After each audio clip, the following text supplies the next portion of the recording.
Hey, my name is Liz Eaton and I am going to teach you how to use your loom. Not only that, I'm going to teach you all the language, lingo, all the different things that are going to help you understand the basics of rigid heddle weaving. So come along with me. Here we go. This is the rigid heddle loom. I want to explain to you some of the parts before we get started on the actual weaving. Okay, so important things to note. This is the front of your loom. This space right here is where you're going to be making your cloth, okay? These strings here, this yarn here is called your warp.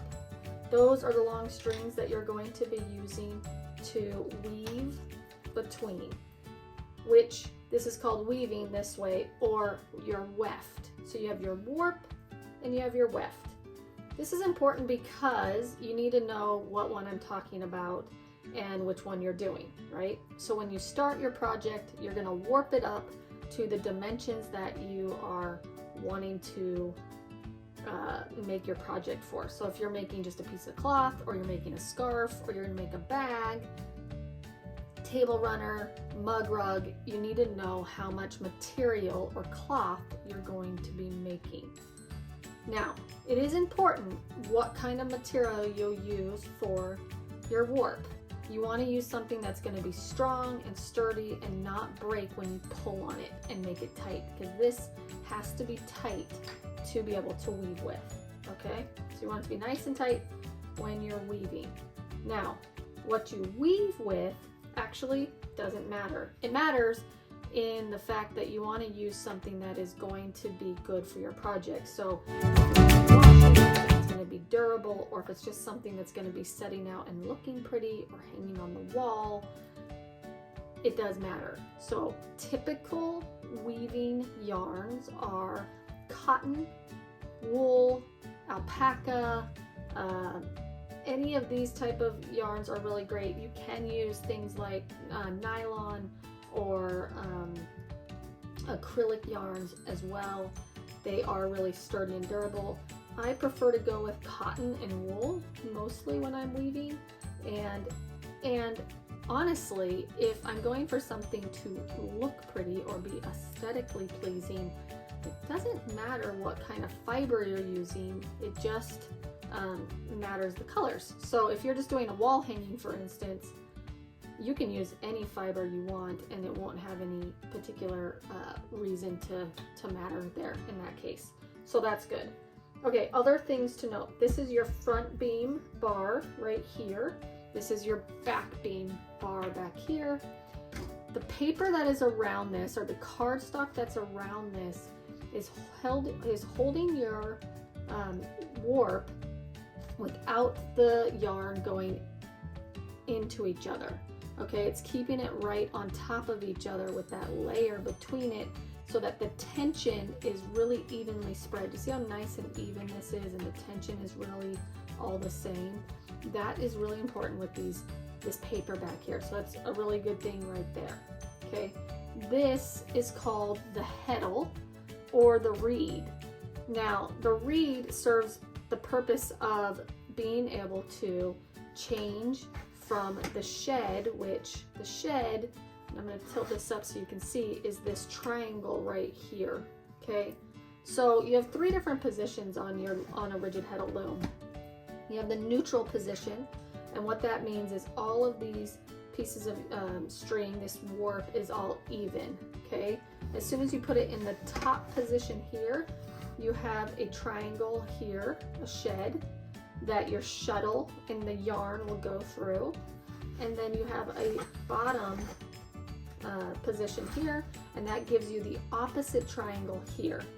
Now, something really interesting is, and I didn't know this until I started weaving, but on the reed, or this heddle here, you have these slots. Okay, you have slots, and then you have these little circles. The slots are so that the yarn, and I'll show you here as I go up, see how it switched and went to the top, right? Well, the yarn went down, but the reed went to the top. So you can see how it's switching. Hopefully you can see that really good. Now what stays the same is these notches in the middle, these holes in the middle of every slot.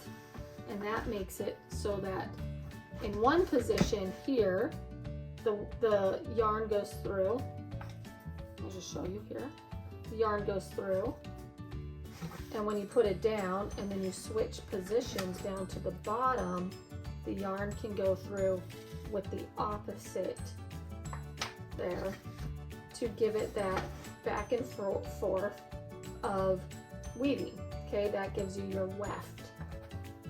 And then you just would go straight back here to this side and down to the bottom one. So you're going back and forth like this with the different position and the different shed, which is that triangle opening that gives you room to put it through.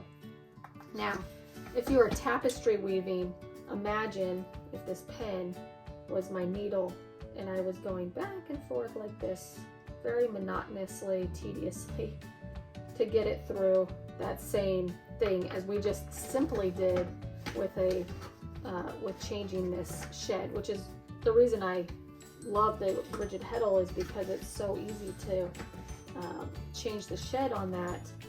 And this loom is also about the same size as a tapestry frame could be. So, I mean, look at that. I already did, what, 4 different passes as I'm explaining this to you, right? So, this is called a boat shuttle. This little tool right here is really handy. There's lots of different boat shuttles out there, and this right here is called the bobbin. So this bobbin pops out, can be replaced with another bobbin, and you simply just pop this one in like that so that you can weave with it. So super easy. These bobbins that I'm using are the ones that come with the Little Loom, and you can also purchase from Little Loom. And it kind of works like a pin where these click, and then it clicks right into the boat shuttle for you to be able to weave with. So really easy to do, and super functional at the same time. Okay, now another thing to note is when I want to twist this back here, because I need to advance it because I've run out of room here. Imagine if I ran out of room here to weave with. Back here, you have a cog, and you have a cog stop. Can you see that right there? And if you loosen that, pull it back away from you and release that cog stop, you can then spin this forward like so, and then you put in that cog stop in the front, and then you retighten the back, make it nice and tight there so that you can then have more space to weave with.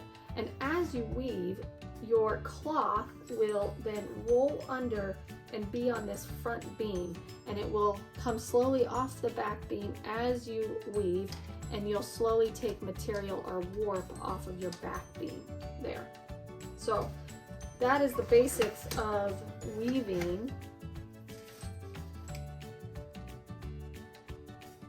Now I will note that weaving on your lap with this little loom is the best thing to do. So sitting on a couch or on the floor with it on your lap is definitely the most comfortable. I prefer that way, but you can do it standing up, you can do it sitting at a table, anything like that. There are a couple of little notches back here that you can set on the edge of a table, and that's really handy also.